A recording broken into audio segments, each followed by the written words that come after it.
Laisser la place à Nicolas Stocker et François Dubois, que je suis très content de voir sur la chaîne parce que je suis centré depuis un moment. J'ai aussi pu lire son ouvrage Alice au pays de Lucifer de nos camarades de KA Édition. Donc ça va être un excellent entretien. Merci encore François. Bonne fin de matinée et je laisse la place à Nicolas Stocker. Merci Raphaël.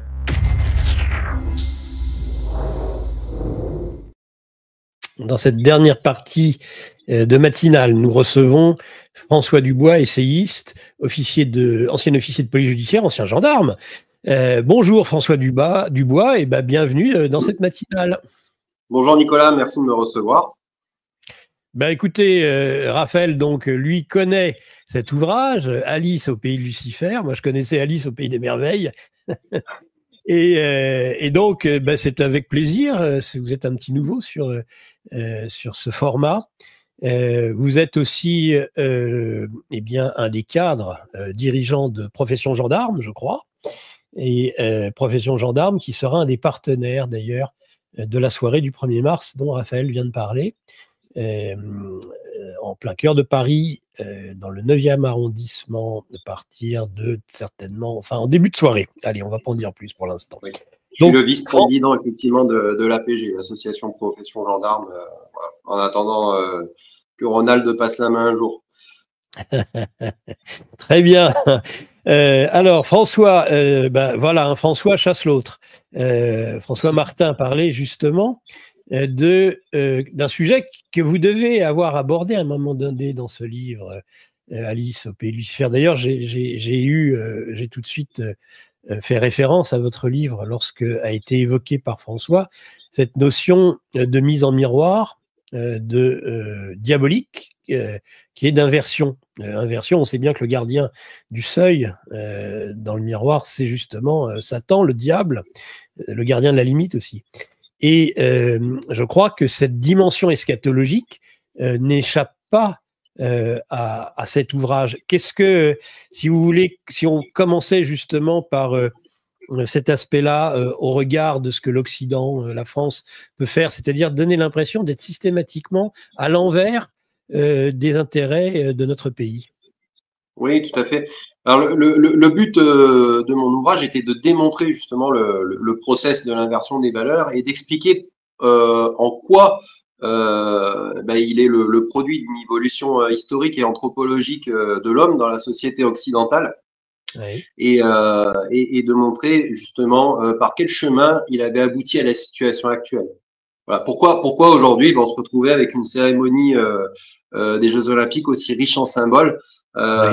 C'est un livre qui permet de comprendre le sens profond de tout ça et de donner une dimension finalement à toutes les décisions politiques qui sont prises, à la politique en général, voire à la géopolitique par extension, la dimension théologique de laquelle elle ne s'est jamais réellement séparée, puisque la théologie a toujours influencé les sphères profondes du pouvoir et leurs grandes orientations et leurs grandes décisions. Qui plus est, c'est un livre qui traite aussi de l'aspect matériel, et du spirituel, qui met en confrontation le spirituel et le matériel.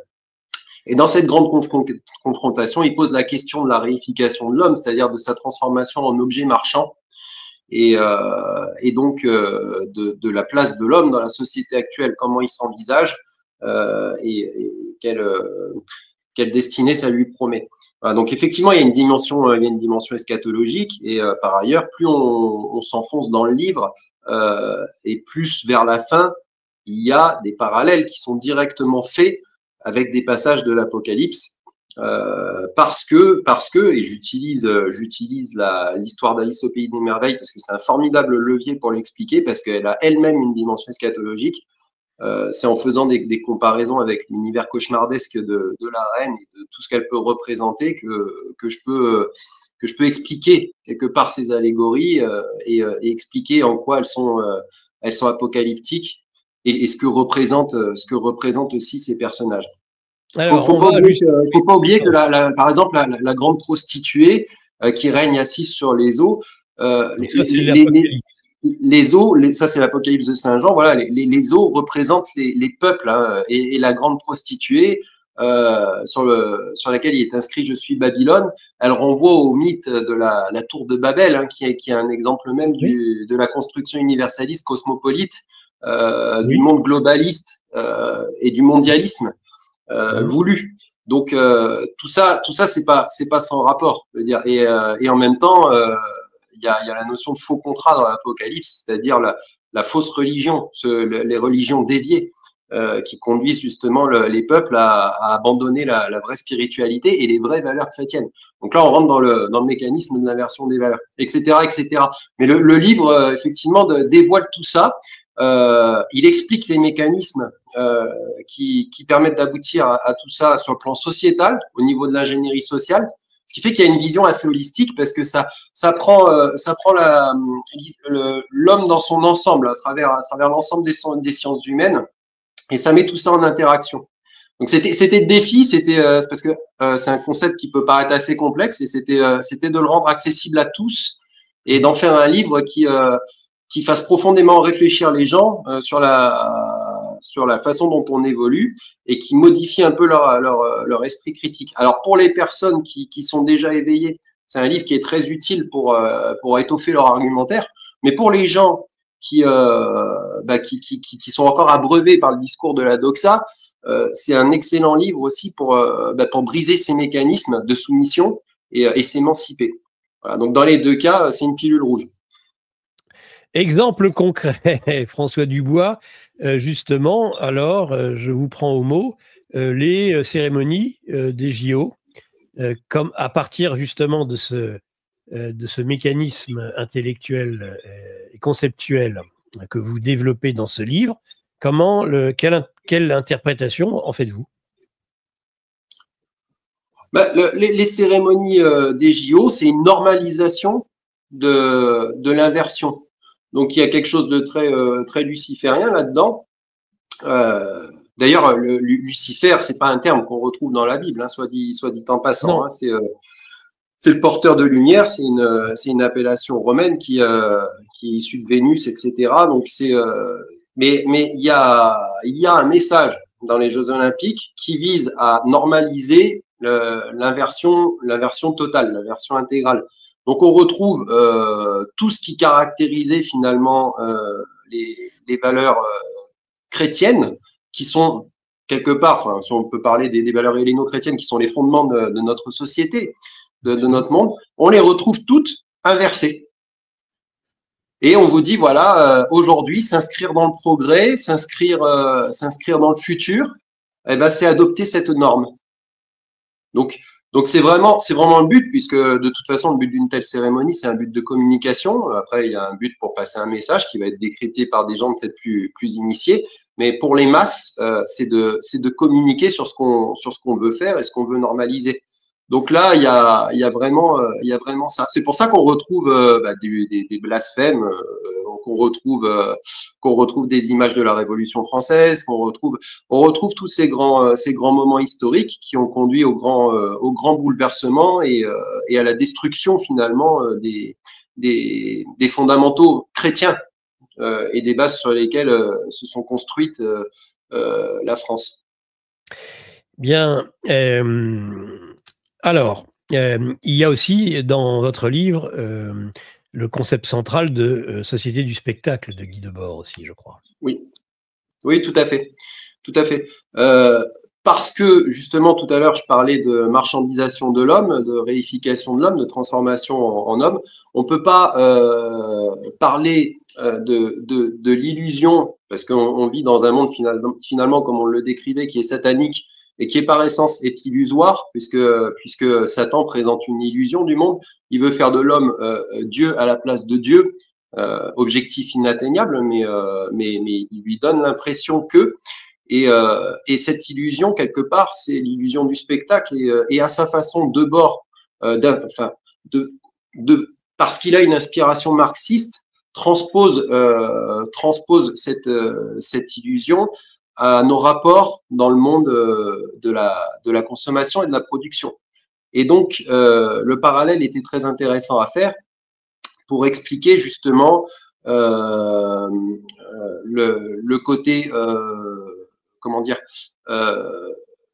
convenu de la société par rapport à ses modèles de consommation, par rapport à ses modèles de production. En gros, ce sont les modèles de production qui déterminent déjà à l'avance ce qui Debord appellerait le faux attendu. Et tout ça, ça contribue à faire tourner la société du spectacle, y compris d'ailleurs les médias dans leur ensemble. Je parle pas forcément des journalistes, mais je parle du média dans le sens générique du terme, qui sont une fabrique du consentement quelque part. Et donc, tout ce que produisent les médias est déjà le produit de la consommation des gens, et donc est déjà attendu. Donc, on est dans la production du faux attendu.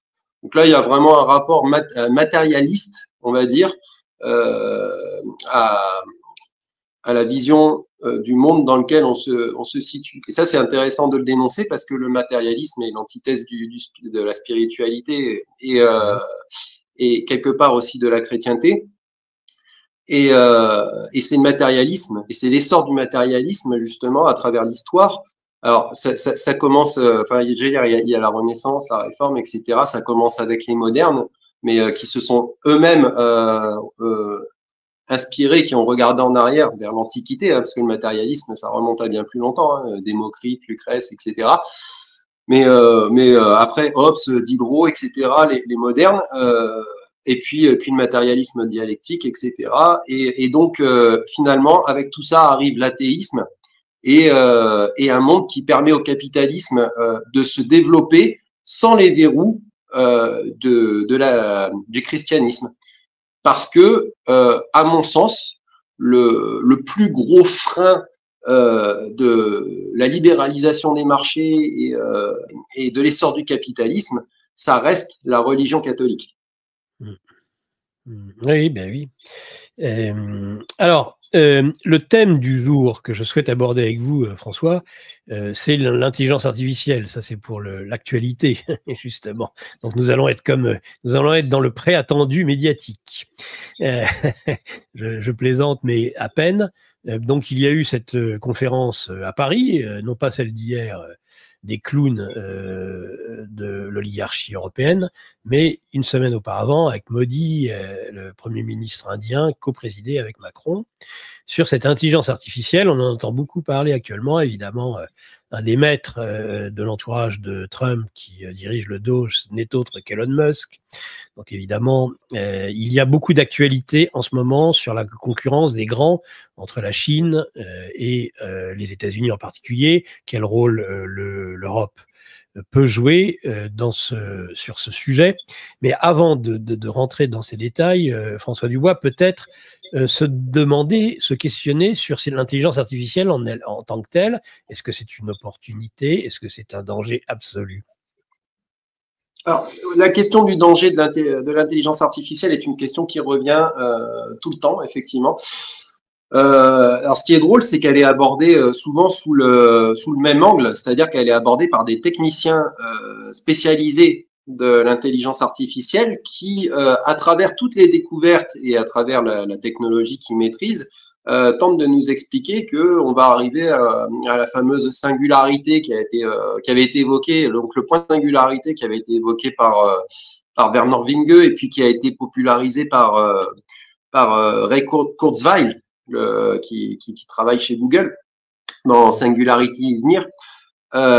Cette singularité, c'est un point où l'IA serait en capacité de devenir quelque part autonome, comme une entité à part entière, et ce serait un stade à partir duquel la société humaine serait complètement dépassée par les capacités technologiques de l'IA, et donc là, on aurait un point de basculement qui serait potentiellement dangereux pour l'humanité. Alors c'est vrai que c'est un scénario un peu dystopique, un peu apocalyptique, qui est présenté comme ça de façon de façon un peu brutale par ces gens-là. Moi, je pense que l'IA est avant tout un outil.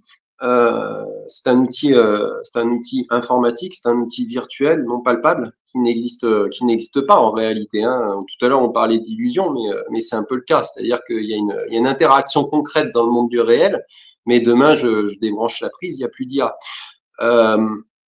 En revanche, moi, je vois les choses d'un point de vue plus ontologique, c'est-à-dire que je pense qu'il faut envisager la dangerosité de l'IA à travers l'homme lui-même, c'est-à-dire dans quel type de société, ou plutôt quel type de société utilise l'IA. Et à partir de là, quelles répercussions cela va engendrer sur l'homme et donc sur le monde dans lequel il évolue. Donc ça, c'est une question majeure. Alors aujourd'hui, on nous parle d'IA à tout niveau. Si on interroge le quidam dans la rue, si on lui parle d'IA, il va penser immédiatement aux IA génératives, c'est-à-dire ChatGPT, Llama, etc., qui sont des modèles qui permettent de questionner et d'avoir des retours. Donc, c'est des codes linguistiques qui permettent de répondre et qui créent d'ailleurs une illusion de pensée, mais qui ne pensent absolument pas, qui font des synthèses. Et donc, on pense à ça et on ne voit pas à quel point le combat est ailleurs, quelque part, puisque la plupart des grands enjeux économiques et géopolitiques se jouent au niveau de l'utilisation des IA spécialisées, et ce, dans tous les domaines, que ce soit le domaine industriel, que ce soit l'ingénierie, que ce soit le médical, que ce soit le milieu militaire. Là, l'impact de l'IA est énorme. Je dirais même qu'il est monumental, c'est-à-dire qu'on n'imagine pas à quel point c'est révolutionnaire et à quel point c'est une invention qui n'en est pas une à part entière, parce que l'IA est le fruit d'une évolution historique depuis l'après-Seconde Guerre mondiale. L'IA est le fruit de travaux qui ont de plus en plus évolué pour aboutir à l'IA. Mais en comparaison, je pense que c'est presque aussi important quelque part que l'impact de la bombe atomique sur la géopolitique mondiale, à bien des égards. L'IA, justement, spécialisée, elle est déjà partout. Et aujourd'hui, un pays qui n'investit pas suffisamment dans l'IA va être un pays qui va être dominé, qui va être contrôlé. Donc, comme le disait Elon Musk en 2014, la boîte de Pandore est ouverte. Aujourd'hui, tous ceux qui se sont lancés dans l'IA ont contraint de toute façon les autres à le faire. Et maintenant, la course est lancée. On peut utiliser par exemple l'IA pour perfectionner des cyberattaques. On peut utiliser l'IA pour fluidifier des transactions bancaires, etc., etc. Aujourd'hui, le pays qui n'a pas ça, eh ben, il est relégué, il est à la ramasse. Et on a un problème d'ailleurs en Europe à ce niveau-là, c'est-à-dire qu'on a beaucoup trop délégué nos compétences aux Américains parce que vassalisés aux Américains. Et aujourd'hui, du jour au lendemain, la situation n'a pas été anticipée. On se retrouve dans une position quasi antagoniste avec eux et on se retrouve dans un besoin de nécessité de retrouver une autonomie stratégique qu'on avait perdue.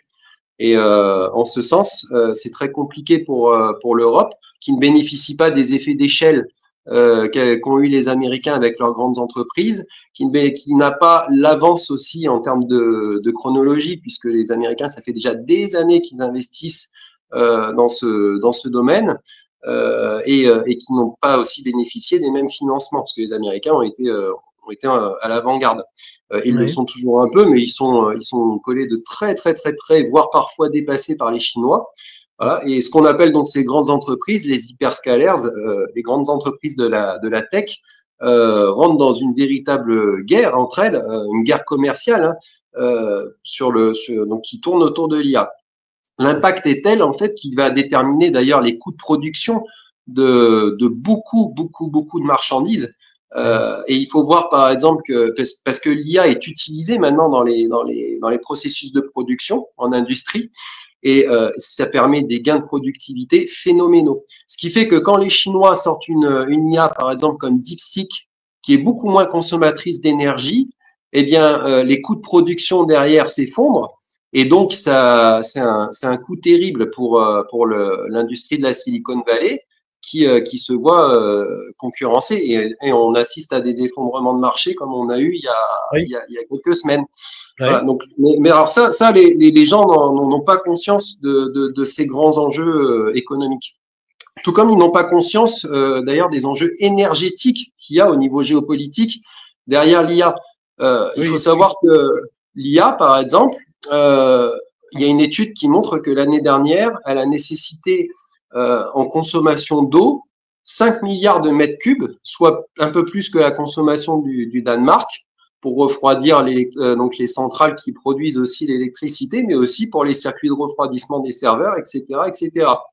Une entreprise comme Microsoft, est capable d'évaporer 700 000 litres d'eau l'année dernière. Donc, et il y a beaucoup d'entreprises qui rejettent donc des eaux chaudes dans les écosystèmes. Donc tout ça, ça a un impact.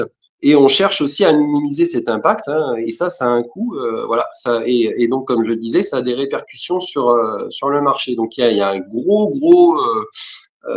il y a de gros enjeux géopolitiques et économiques derrière tout ça. Et puis après, il y a aussi la question militaire. Ah, ça c'est un autre pan qui est très intéressant dans l'utilisation récente de l'IA. Alors notamment le conflit ukrainien. Il faut le dire, a permis de développer considérablement la recherche avec les drones dans l'IA. Ouais, alors pourquoi? Alors il n'y a pas que les drones, hein, il y a aussi tout ce qui concerne l'armement en général, tout ce qui relève du domaine balistique avec les missiles, mais aussi tous les systèmes de défense autonomes, les armes dites autonomes. Ce que nous disait notre premier intervenant sur le Poséidon, le missile Poséidon, qui justement utiliserait une intelligence artificielle. Parce que pour être largué à des milliers de kilomètres et mettre des mois avant de frapper sa cible, et là, une intelligence artificielle pourrait prendre le relais de l'homme. C'est ça. Alors déjà, vous avez des procédés qui existent où l'intelligence artificielle, si vous voulez, prend en compte les systèmes de guidage. Donc, quand vous avez un missile qui se déplace à très haute vitesse, il subit plein d'effets physiques qu'il faut savoir compenser en fonction des paramètres instantanés qu'il reçoit. Et enfin, l'effet de Coriolis, j'en passe, c'est des meilleurs. Quand vous faites un tir d'artillerie, il y a tout ça.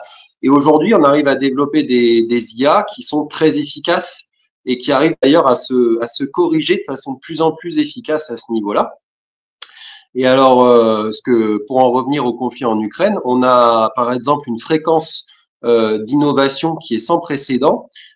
C'est ce que disait l'ex-patron de Google, c'était Eric Schmidt, je crois, il s'appelle, il me semble, de mémoire. Oui, il expliquait qu'il y a une fréquence d'innovation qui est de l'ordre de 3 à 6 semaines à peu près, où on a une nouveauté qui sort, et en général, dans les 3 à 6 semaines qui suivent, elle est copiée par le camp adverse, voire améliorée par le camp adverse, et ainsi de suite. Donc, c'est quelque chose qui avance à grands pas et qui surtout change le rapport à la guerre, et plus que ça même, l'économie de la guerre, la construction, la structure des armées qui va être impactée et qui va être modifiée. Alors, si je vous donne un exemple, la ligne de front ukrainienne, elle s'étend sur approximativement peut-être 1500 km. Elle fait 10 km à 1 km de large en fonction des endroits. C'est une des parties les plus minées du monde. Et les deux armées, hein, l'Ukraine qui était armée jusqu'à présent par les Américains et les Européens, et de l'autre côté, la Russie, sont fortement dotés en chars. Et on s'est aperçu que malgré tout, les chars, y compris les chars dernière génération, n'étaient pas du tout le meilleur atout sur ce type de terrain. Aujourd'hui, on a donc des drones anti-chars qui sont capables de neutraliser, donc des drones à $5000 qui sont capables de neutraliser des chars dont le prix varie entre 5 et 10 millions de dollars. Donc on a un rapport économique qui est complètement bouleversé. Et un drone d'ailleurs assisté par IA n'a besoin que d'un téléopérateur et il fait le reste. Il peut par exemple aussi faire une reconnaissance et puis déclencher un essaim de drone interconnecté avec une IA, et l'essaim va frapper de façon autonome. Donc il y a plein de nouveaux systèmes comme ça qui se développent, qui changent complètement la manière de faire la guerre. Ce qui fait qu'aujourd'hui, on va pouvoir fournir de l'armement qui va être jetable, facilement attribuable, très mobile, et donc peu cher. En gros, c'est tout l'inverse d'un porte-avions, quoi. C'est porte-avions, il devient antédiluvien maintenant.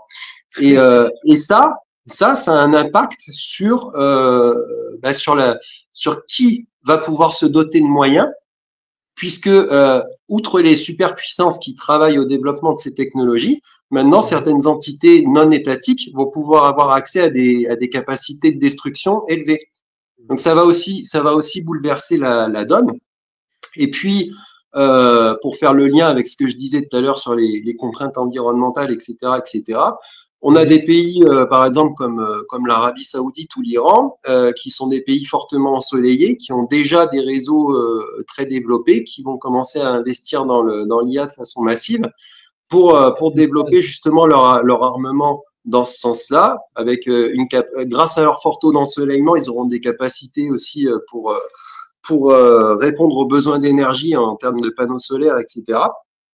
Et on a des dispositifs d'armement autonome qui vont se positionner au niveau des frontières, si c'est pas déjà le cas en Iran d'ailleurs.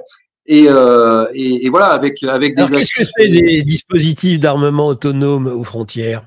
Est-ce que, par exemple, Israël avait ce genre de dispositif et est-ce que ça n'a pas fonctionné justement le 7 octobre? Alors, techniquement, je ne sais pas si le dôme de fer est équipé, fonctionne avec l'IA, mais il existe déjà des systèmes de défense. Faciale, tout ça.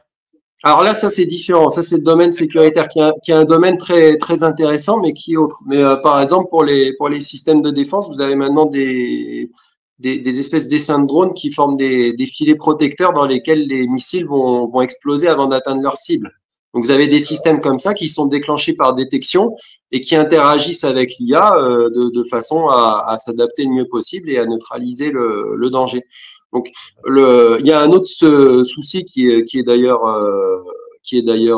comment dire soulevé par les spécialistes de la question de l'armement, comme ça, c'est le risque d'emballement des armes autonomes. C'est-à-dire que quand vous avez des armes autonomes, si vous avez une erreur ou quelque chose comme ça, ou un bug informatique, le déclenchement d'une arme va déclencher l'autre en réponse, et on peut avoir en fait un effet d'emballement non maîtrisé.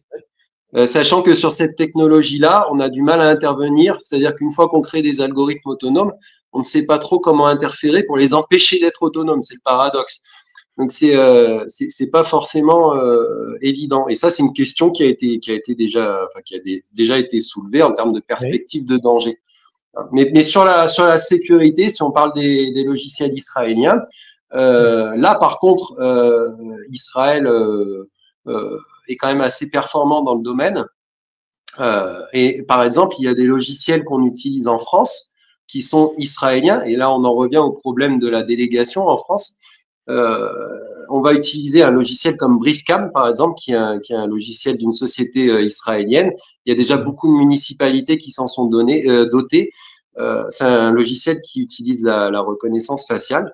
Alors en France, on n'a pas le droit de l'utiliser comme ça. Puis il y a la CNIL qui veille.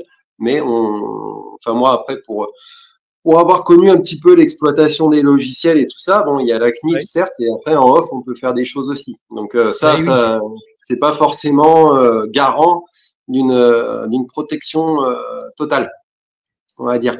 Mais en ce qui concerne après le décret qui a été adopté en 2023, donc en août 2023 sur la surveillance algorithmique en France et qui a été prolongé jusqu'au 31 mars 2025, ce décret est en cours. C'était pour la surveillance des JO à la base. Donc, il y avait 4 sociétés qui ont été sollicitées. Sur les 4 sociétés, il y a une française, une israélienne et 2 américaines. Voilà. Mais les retours qu'on a là-dessus, moi, les retours que j'ai eus sont pas positifs du tout en matière d'efficacité, par contre. Mais ce qu'on voit, c'est qu'il peut y avoir un danger à la prolongation de ce type de décret. On a toujours en fait le spectre de la société du crédit social qui plane au-dessus de nos têtes et en ce sens les algorithmes sont redoutables parce que si on veut une société du crédit social quoi de mieux que l'emploi de l'IA et même d'ailleurs de l'IA et du transhumanisme pour y parvenir.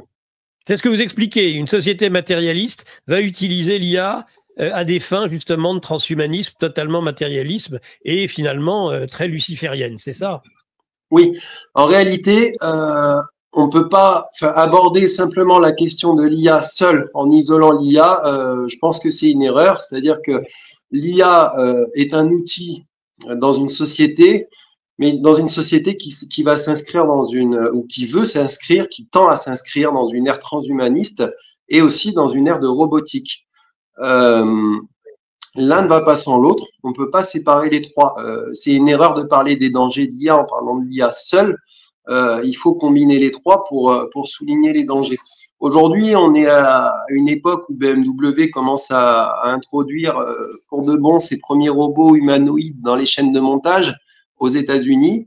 On est à une époque où Tesla fait des voitures qui réussissent à se sortir toutes seules des chaînes de production.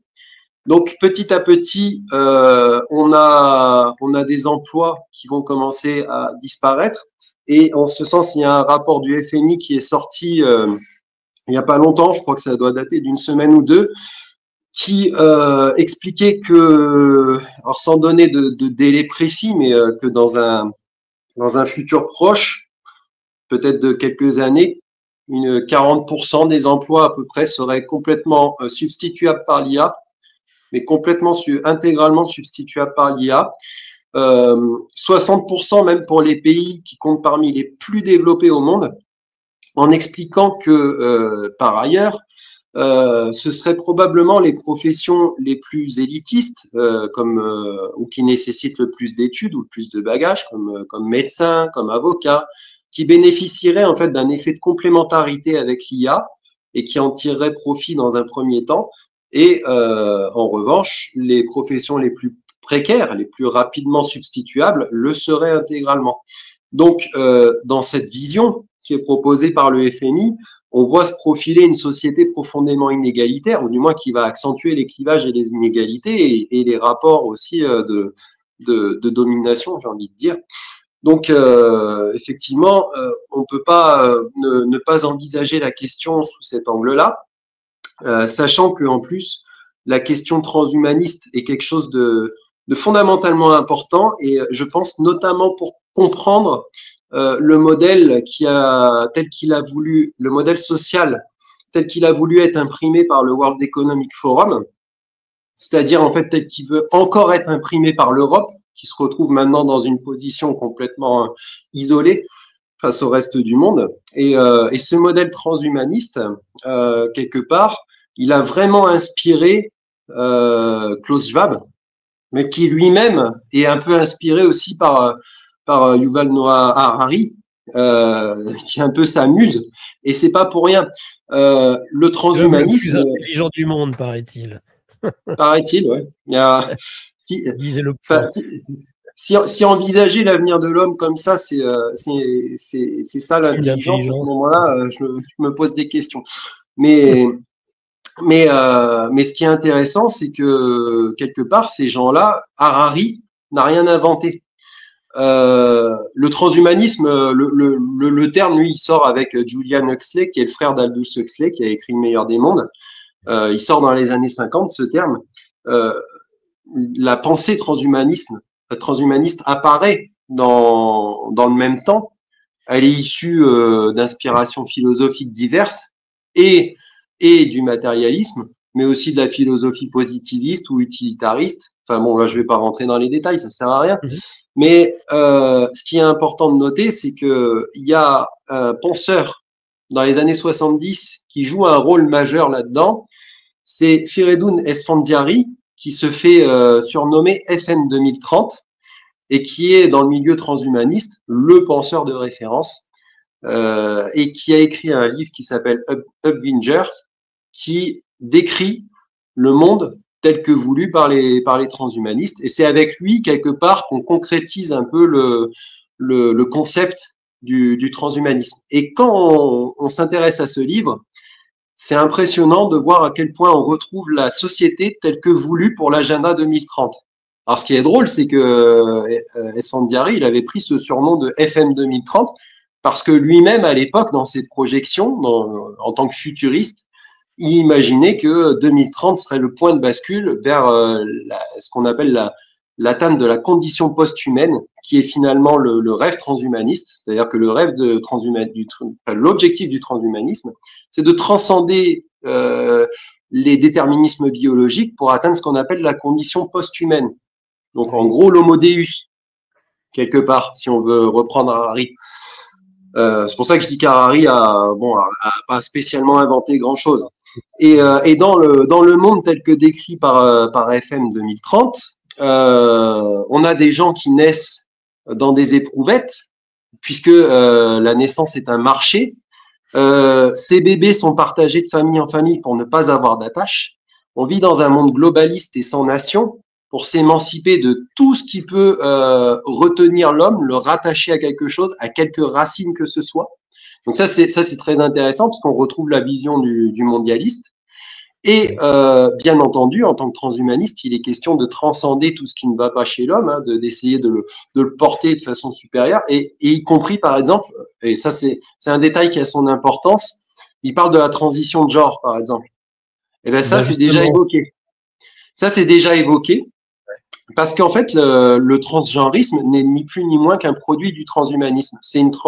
C'est aussi une façon de transcender des déterminismes biologiques.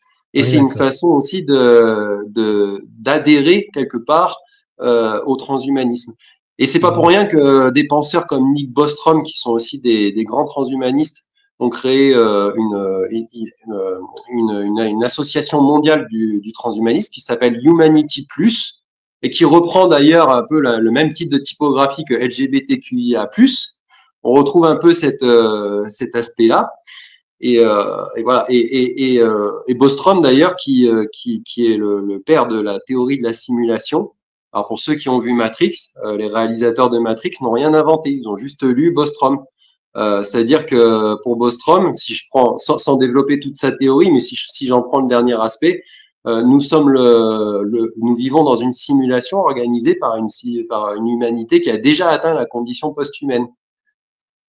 Donc on est dans une boucle. C'est une autre façon de renier l'existence de Dieu en trouvant un moyen. Et c'est pour ça que je dis que dans Matrix ils ont rien inventé. Mais ce qui est drôle, c'est que les réalisateurs qui étaient à la base des frères sont devenus des sœurs. Et tout ça pour dire que non, et c'est tout ça pour dire que finalement on est la boucle est bouclée, il y a un lien, voilà. Et donc on retrouve un petit peu cette idéologie portée par le WEF. Donc universaliste, globaliste, idéologie transgenre, etc. Et tout ça derrière le transhumanisme. C'est pour ça que le combo IA transhumanisme est particulièrement dangereux, je pense. Et si on associe à la robotique dans les rapports de production, alors là, ça peut être dévastateur. Ah oui.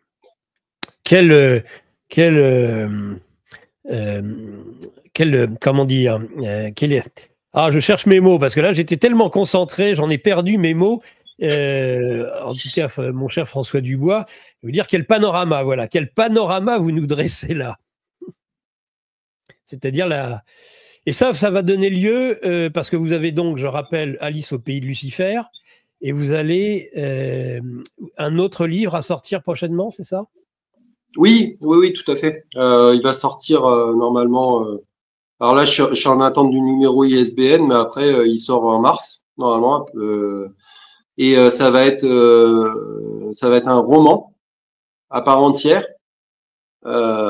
qui va reprendre un peu comment dire. C'est un roman de la trempe du meilleur des mondes ou de 1984 ou la société industrielle là, de Kaczynski, mais en version 2.0.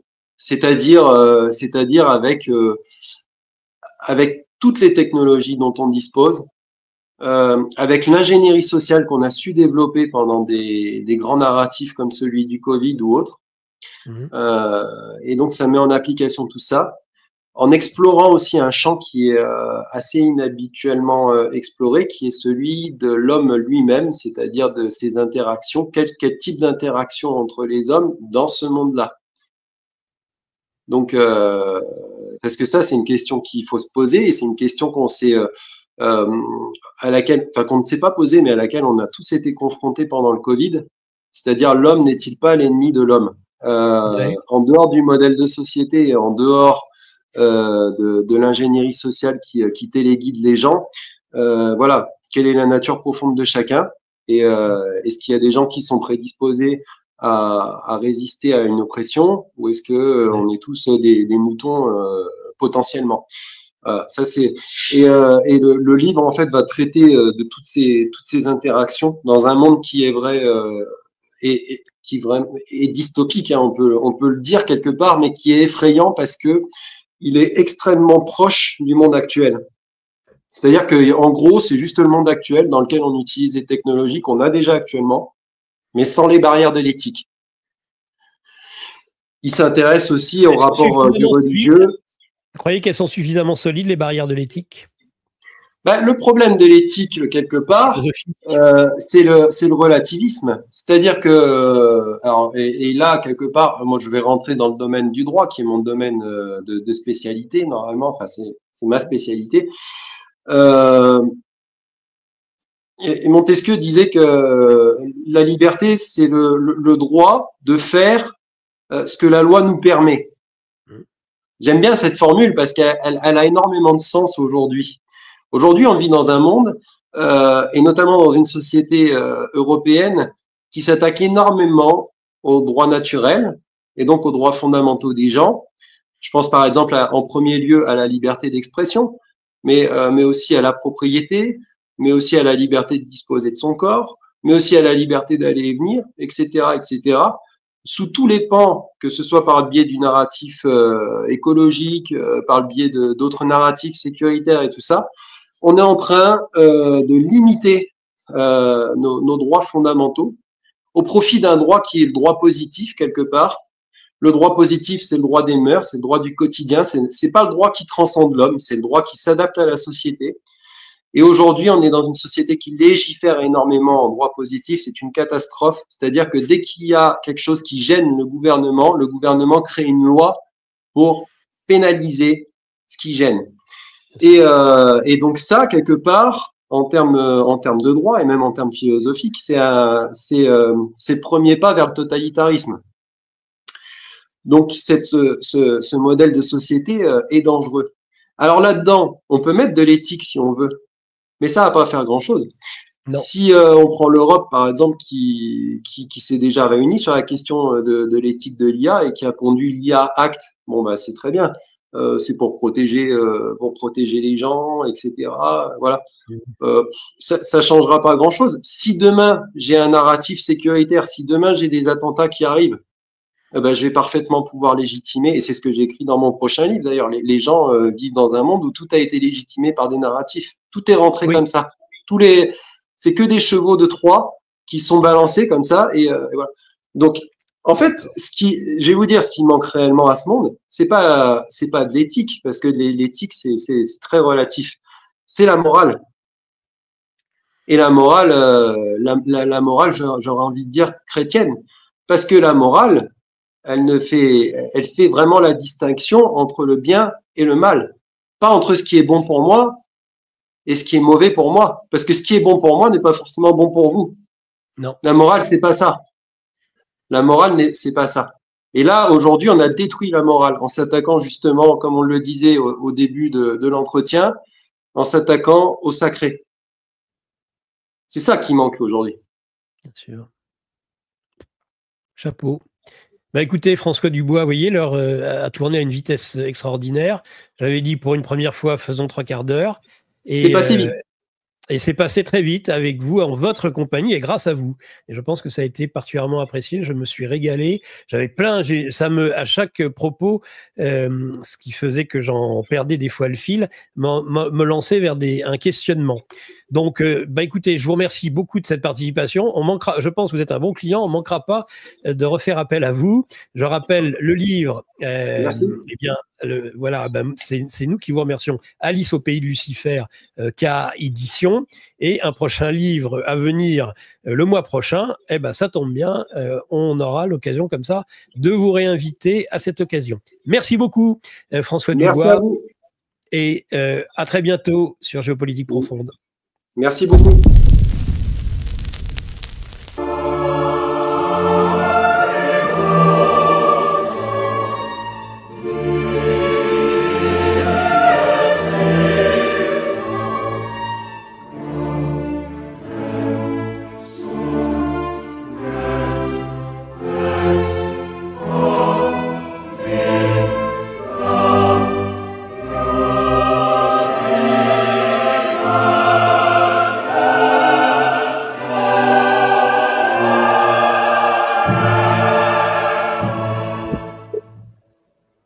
J'en reste sans voix. Excellent intervenant. Là, on a un bon client, une recette, comme je les aime, parce que nous avons un GOAT qui tient la baraque, évidemment, et c'est l'autre François, c'est François Martin. Et puis, des nouveautés. J'ai beaucoup aimé aussi, évidemment, ce qu'a pu nous dire Stéphane auparavant sur les sujets liés aux missiles et à l'hypersonique, évidemment, Stéphane Bonnard, qui a remplacé au pied levé depuis 2 semaines un autre des GOAT que nous retrouverons rapidement, je pense, dès la semaine prochaine, c'est-à-dire Sylvain Ferreira. Enfin, en tout cas, j'ai beaucoup apprécié cette émission. J'espère que c'est ton cas aussi, Raphaël. Tout à fait, je vous avais prévenu, François Dubois, que je devais en fait inviter il y a bien longtemps et que je n'ai jamais fait, parce que je n'avais pas eu le temps, malheureusement, et il réalise un travail absolument excellent. Donc Alice au pays de Lucifer, chez les camarades de KA Édition. Je vous encourage fortement à lire cet ouvrage, et je tiens aussi à saluer les camarades d'égalité et réconciliation de la section de Dordogne qui ont fait une conférence que vous pouvez regarder sur l'intelligence artificielle réalisée par François Dubois de très très bonne qualité. Donc je salue les anciens camarades aussi, et on se fera un plaisir de pouvoir l'inviter à nouveau, parce que là voilà, de nombreuses portes sont ouvertes, de nombreux sujets pourront être développés, Nicolas. Ah, Nicolas, oui. peut-être est-ce le moment de